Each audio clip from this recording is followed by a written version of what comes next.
আরে আমার খুব খেয়াল করে শুনবেন। আমি একদিন রাজশাহী থেকে যখন রওনা করলাম রাজবাড়ির উদ্দেশ্যে, মুসলমান বাবাজিরা রে আমার, একজন মা আমাকে ডাক দিয়ে বললেন, বাবারে তোমার বাসা কোথায়? আমি বললাম আমার বাসা তো অমুক জায়গায়। আমার কাছে এসে বলল, ও বাবা, আমার সন্তান তোমার মতোই ছিল, আজকে সে সুন্দরী বউ বিয়ে করে আমাকে সে ভুলে গেল। আমি বললাম, ও গো মা, কষ্ট নিবেন না, আপনার সন্তান আপনার সাথে বেয়াদবি করেছে, আপনি তাকে লালিত পালিত করেছেন, আপনি কষ্ট নিবেন না। কান্না করতে করতে আমাকে ডাক দিয়ে বলল, বাবারে, আমি কতই না কষ্ট করে সন্তানের জন্য আজকে 15টা বৎসর সেই সন্তানের বাবা নেই, তার বাবা নেই, অন্ধকার গহীন কবরের মধ্যে চলে গেল। আমি বললাম, ওগো মা, আপনি কি করেন তাহলে? মা ডাক দিয়ে বললে, ওকে সন্তান, ওরে বাবা, আমি তো গার্মেন্টসে অনেকদিন যাবৎ কাজ করেছি, কাজ করতে করতে কোমরের অনেক সমস্যা হয়ে গিয়েছে, মাজার অনেক সমস্যা হয়ে গিয়েছে। চোখের পানিতে ছেড়ে দিয়ে ডাক দিয়ে বললেন, এত কষ্ট করে লেখাপড়া করাইলাম সেই সন্তানকে, সেই সন্তান আমি কত কষ্ট করে লেখাপড়া করাইলাম, সেই সন্তান আজকে আমি একটি বিয়ে দিয়েছি, দুই বছর যাবৎ। বিয়ে দেওয়ার পর সেই বড় লোক বউ পেয়েছে, আমাকে ভুলে যায়। সে সন্তান আমাকে ভুলে গেল, একটা বার আমার খবর নেয় না আমি কি অবস্থায় আছি। সেই বউ পাইয়া বউয়ের কথা শুই না আমার গায়ে হাত তোলে, হাত তুলতে তুলতে এমন অবস্থায় বাড়ি থেকে বের করে দেয়। আমি এখন কোথায় যাব, কি করব? আমি বললাম, মা, আপনি এখন কোথায় যান?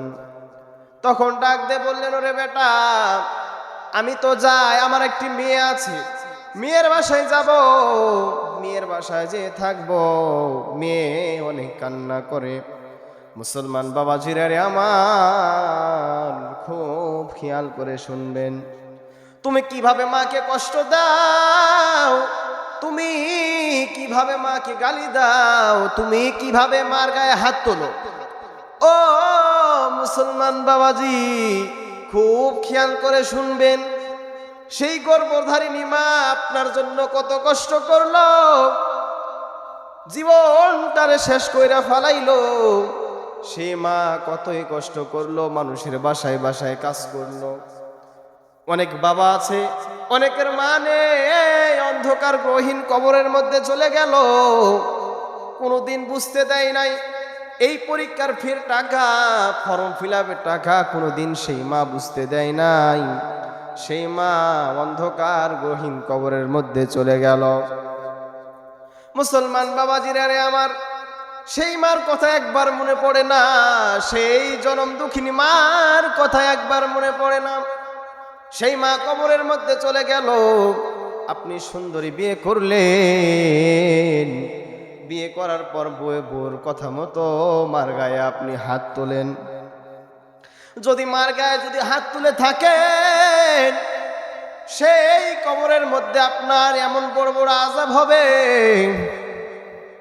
যদি মার গায়ে যদি হাত তুলে থাকেন মুসলমান, যদি মার গায়ে হাত তুলে থাকেন, আল্লাহ রাব্বুল আলামিন পবিত্র কোরআনুল কারীমের ভিতরে জানিয়ে দিলেন, আল্লাহ তা'বুদু ইল্লা ইয়াহু ওয়া বিল ওয়ালিদাইনি ইহসানা। মুসলমান বাবাজিরা রে আমার, আল্লাহ রাব্বুল আলামিন পবিত্র কোরআনুল কারীমের ভিতরে জানিয়ে দিলেন, আমি আল্লাহ রাব্বুল আলামিন আমার পরে আমি স্থান দিয়েছি মা এবং বাবাকে। তোমরা যদি মাকে সম্মান যদি না করতে পারো, কবর তোমার জন্য ভয়াবহ। মুসলমান বাবাজিরা রে আমার, আপনার মা কতই না কষ্ট করলো, ডিম বিক্রি করে আপনাকে পড়াশোনা করাইলো। আপনি সেই সুন্দরী বউ বিয়ে করার পর আপনি মাকে কিভাবে ভুলে গেলেন? মুসলমান বাবাজিরা রে আমার, দিন একদিন দিন না, আরো দিন আছে। আপনি আপনার মাকে ভুলে যাবেন। আপনার সন্তান যখন হবে, মা বাবাকে আপনাকেও তেমন ঘৃণা করবে, আপনাকেও দেখতে পারবে না, ঠিক কিনা? মুসলমান বাবাজিরা রে আমার, খুব খেয়াল করে শুনবেন, গভীর মনোযোগ দিয়ে শুনবেন। একটি ঘটনা মনে পড়ে গেল, বহুদিন আগের ঘটনা। নাম ছিল আলকামার। নাম কি ছিল? আলকামা মৃত্যুর শয্যায় চলে গেল। যাওয়ার পর নবীজির সাহাবী মৃত্যুর শয্যায় চলে যাওয়ার পর তার মুখে কালেমা নসিব হয় না। অনেক চেষ্টা করে, নবীর সাহাবীর মুখে কালেমা নসিব হয় না। অনেক চেষ্টা করে, নবীর সাহাবীর মুখে কালেমা আসে না। অনেক চেষ্টা করে, নবীর সাহাবীর মুখে কালেমা আসে না। তখন তার স্ত্রী ডাক দিয়ে বললেন, ও সাহাবীরা রে, আমি অনেক চেষ্টা করলাম, আমার স্বামীর মুখে কালেমা আসে না, আমার স্বামীর মুখে কালেমা আসে না। যাও, একটু রাসূলের দরবারে চলে যাও। সাহাবীদের দিয়ে খবর পাঠাইলেন, রাসূলের দরবারে চলে গেলেন। ডাক দিয়ে বললেন, ইয়া রাসূলুল্লাহ, ইয়া হাবিবাল্লাহ, আপনার সাহাবী আলকামার মুখে কালেমা নসিব হয় না, সে মৃত্যুর শয্যায় সজ্জিত, তার মুখে কোনো জুতে কালেমা নসিব হয় না। রাসূল সাল্লাল্লাহু আলাইহি ওয়াসাল্লাম ডাক দিয়ে বললেন, ও সাহাবীরা রে, কেন কালেমা নসিব হয় না? আমি যাব সেখানে। আলকামার কাছে চলে গেলেন রাসূল সাল্লাল্লাহু আলাইহি ওয়াসাল্লাম। যে বললেন, বলো আলকামা, তুমি কালেমা বলো, লা ইলাহা ইল্লাল্লাহু মুহাম্মাদুর রাসূলুল্লাহ। অনেকবার নবী চেষ্টা করলেন, তার মুখে কালেমা নসিব হয় না। কি হয় না?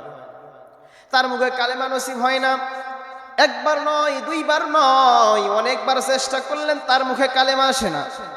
রাসূল সাল্লাল্লাহু আলাইহি ওয়াসাল্লাম তার স্ত্রীকে ডাক দিয়ে বললেন, ও আলকামার স্ত্রী, তুমি আমার কাছে চলে এসো। রাসূলের কাছে আসার পর জিজ্ঞাসা করলেন, তোমার কি শাশুড়ি জীবিত আছে নাকি? আলকামার মা জীবিত নাকি? তখন বললেন, হ্যাঁ। সাহাবীদেরকে ডাক দিয়ে বললেন, রাসূল সাল্লাল্লাহু আলাইহি ওয়াসাল্লাম ডাক দিয়ে বললেন, এ সাহাবীরা রে,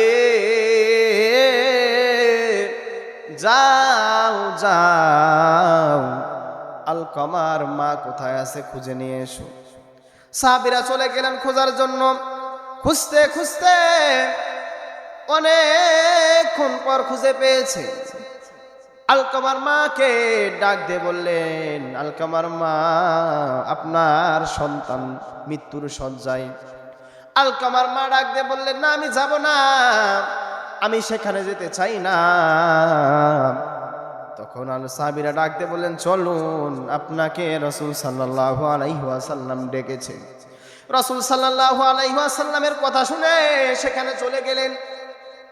যাওয়ার পর রাসূল সাল্লাল্লাহু আলাইহি ওয়াসাল্লাম ডাক দিয়ে বললেন, ও গো আলকামার মা, তোমার সন্তান মৃত্যুর শয্যায় সজ্জিত। বলো তো, তোমার সন্তান তোমার সাথে কি বেয়াদবি করেছে? আলকামার মা কথা বলে না। রাসূল সাল্লাল্লাহু আলাইহি ওয়াসাল্লাম আবার বললেন, বলো, তোমার সন্তান তোমার সাথে কি বেয়াদবি করেছে? আলকামার মা কথা বলে না। এমন অবস্থায় রাসূল সাল্লাল্লাহু আলাইহি ওয়াসাল্লাম আবার যখন জিজ্ঞাসা করলেন, তোমার সন্তান তোমার সাথে কি বেয়াদবি করেছে? আলকামার মার চোখ থেকে টপ টপ টপ টপ করে পানি পড়ে। ডাক দিয়ে বললেন, ইয়া রাসূলুল্লাহ, ইয়া হাবিবাল্লাহ, ইয়া রাসূলুল্লাহ, নবী গো, আমি আমার আলকামাকে কত কষ্ট করে মানুষ করলাম, কতই না কষ্ট করে মানুষ করলাম, নিজে না খাইয়া আমার সন্তানকে খাওয়াইলাম, সেই সন্তানকে আমি বিয়ে দিলাম, সেই সন্তান বিয়ে করার পর আজকে আমাকে ভুলে গেছে, তার বইয়ের কথা মতো চলে, তার স্ত্রীর কথা মতো চলে। তখন রাসূল সাল্লাল্লাহু আলাইহি ওয়াসাল্লাম ডাক দিয়ে বললেন, ওরে আলকামার মা, দাও তোমার সন্তানকে ক্ষমা করে দাও, সে তো মৃত্যুর শয্যায় সজ্জিত। তখন আলকামার মা ডাক দিয়ে বললেন, না না গো রাসূল, না, আমি তাকে মাফ করতে পারবো না। রাসূল সাল্লাল্লাহু আলাইহি ওয়াসাল্লাম সঙ্গে সঙ্গে রাগ নিয়ে বললেন, যাও রে সাহাবীরা, আলকামাকে ধরে নিয়ে এসো। তোমরা এখানে কেউ কেউ গর্ত করো, এই গর্তের মধ্যে আগুন জ্বালিয়ে জ্বালাও, আগুন জ্বালানোর পর আলকামাকে আমি রাখবো না, এই দুনিয়ার বুকে যে মার সাথে বেয়াদবি করে তাকে আমি পুড়িয়ে মেরে ফেলে দেব। নাউজুবিল্লাহ বলেন। মুসলমান বাবাজিরা আমার, আলকামাকে এমন অবস্থায় আগুনের কুণ্ডুলি পাকানো হলো। আগুনের কুণ্ডুলি পাকানোর পরে তাকে ধরা হলো। সাহাবীদেরকে ডাক দিয়ে বললেন, ওরে সাহাবীরা, যাও তোমরা আলকামারকে ধরে নিয়ে এসো। আলকামারকে নিয়ে আসার পর এই আগুনের মধ্যে ফালাইয়া দাও। যখন আগুনের কাছে নিয়ে গেল, আলকামার মা চলে গেল, ইয়া রাসূলুল্লাহ, ইয়া হাবিবাল্লাহ, নবী গো, আমি কতই না কষ্ট করলাম এই সন্তানের জন্য, আপনি কিভাবে আমার আলকামারকে আগুনের মধ্যে ফেলান? আমি কতই না কষ্ট করলাম এই আলকামার জন্য। এ তো আমার শুধু তাই নয়, এ তো আমার নারী ছিঁড়া ধন, কলিজার টুকরা সন্তান, তাকে আপনি ফেলবেন না, তাকে আপনি আগুনের মধ্যে ফেলবেন না। তখন রাসূল সাল্লাল্লাহু আলাইহি ওয়াসাল্লাম মুস্কি হেসে বললেন, ও আলকামার মা, আমি তো তাকে আগুনের মধ্যে ফালাবো না, সে সন্তানকে আমি আগুনের মধ্যে ফালাবো না। আমি শুধু আপনাকে ভয় দেখিয়েছি যাতে আপনার সন্তানকে আপনি মাফ করে দেন। কি করে দেন? আপনার সন্তানকে আপনি মাফ করে দিন। এমন অবস্থায় আলকামাকে তার মা যখন তাকে মাফ করলো, নবী করিম সাল্লাল্লাহু আলাইহি ওয়াসাল্লাম বলল, লা ইলাহা ইল্লাল্লাহু মুহাম্মাদুর রাসূলুল্লাহ। সকলে বলি সাল্লাল্লাহু। হে রাসূল, তোমায় ভালোবাসি,